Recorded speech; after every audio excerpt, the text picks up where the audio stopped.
Okay, well, we have quite a few. This one came in half an hour ago, so may I let John answer this. A difficulty with existing election integrity movement strategy is that it relies on official consent to move forward, willingness to allow access to ballot images. That's fine where officials are honest, but it matters most where they aren't. And lawsuits may not force them to exceed. What's your strategy to develop evidence when officials refuse to cooperate? What's your trump card? Where is your citizen audit that doesn't require official cooperation? You know, that's a very good question. And we do have a trump card. I call it Mr. Mandamus. It's a writ of mandamus. These officials are mandated by law to save these records. They cannot destroy them. I've been traveling the country for the last year. You can't believe how many people say, well, I didn't turn that feature on. It doesn't work unless it's on.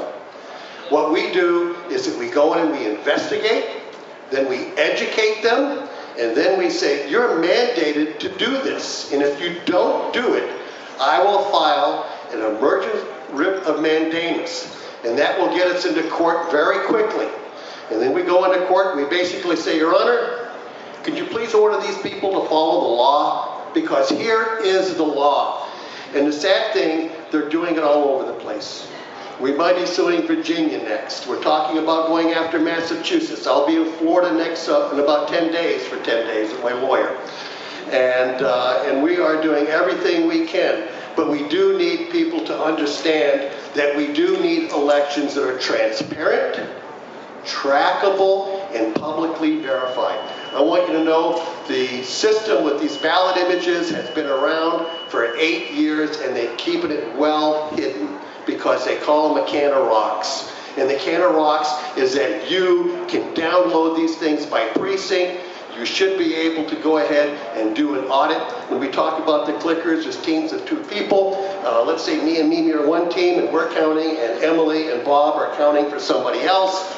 They count 25 ballots at a time. They stop. We got 12, 12, good. What'd you guys get? 10, 10, good. Next 25. Very, very fast. We know that once this starts happening, people will start building programs on a precinct level. You'll download your precinct ballots. You'll fill out an app, and that app will keep everything. And what are we trying to do? I've learned for over 14 years, if you want to take away somebody's impunity to cheat, you understand the system that we're getting hard, you'll find where they're stealing. If you understand. Now, it took me 10 years to figure it out, you know, working with some of the best geeks, because it took a geek to help me understand the Greek language of elections, and we're doing it. And I'll say this, I'm very optimistic of what we can do working together and using our friend, Mr. Mandamus. Thank you very much. Thank you, John. All right. Yes. Just a quick, my understanding was there were 3 places, like Miami being one of them, somewhere else, I believe this was 2016, and it was after everything was counted, and then they sent it to a central location, and that's where it was hacked, like it went over the satellite, or it went to the internet, and then they hacked it in the middle. Okay, John was in that. You're talking about the Tim Canova race? That's the one in 2016. It was a very high profile. In fact, that's where I'm going. Tim Canova has become a very close friend.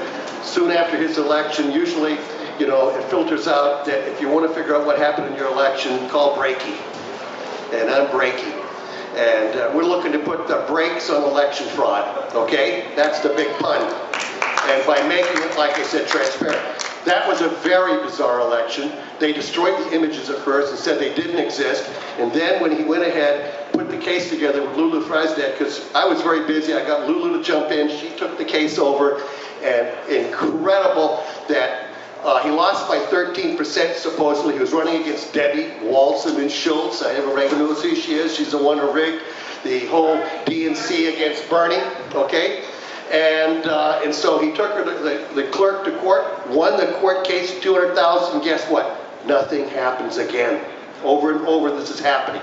That doesn't mean we give up. We try harder and we keep exposing it, and we are. And so we are making progress on that front. He has quit the Democratic Party because there's no support. He's running as an independent because primaries sometimes can be a trap, especially when you haven't got support and you're running against one of the most corrupt Democrats in the House of Representatives. They destroyed the ballots.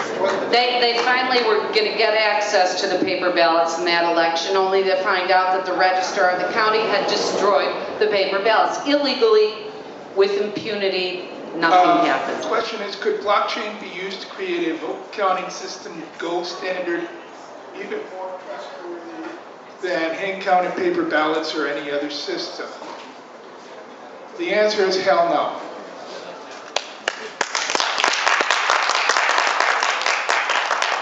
Not just. The first principle answer is that when you're using blockchain, generally you're talking internet voting.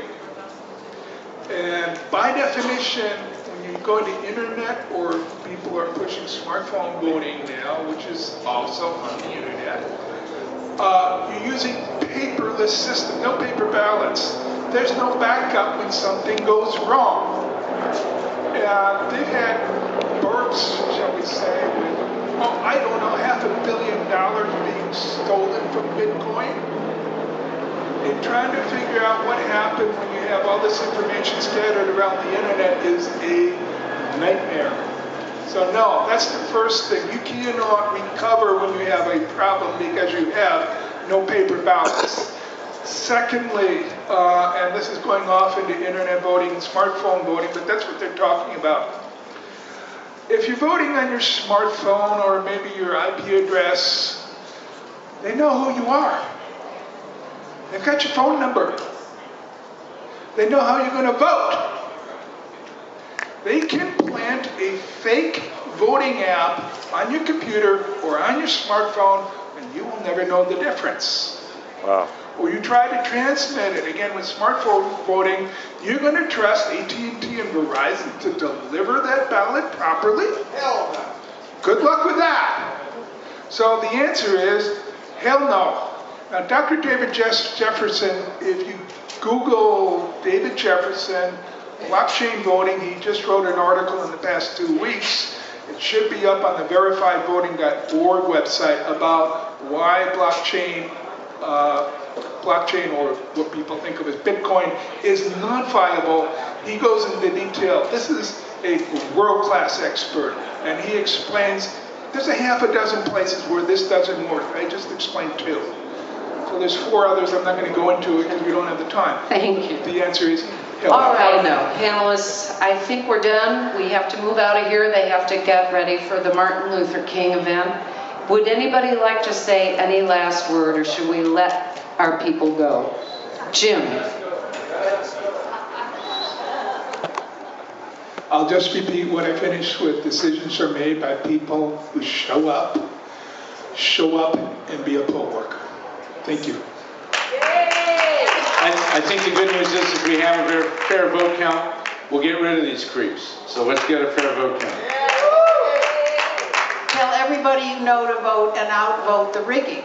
Don't let them be discouraged no matter what.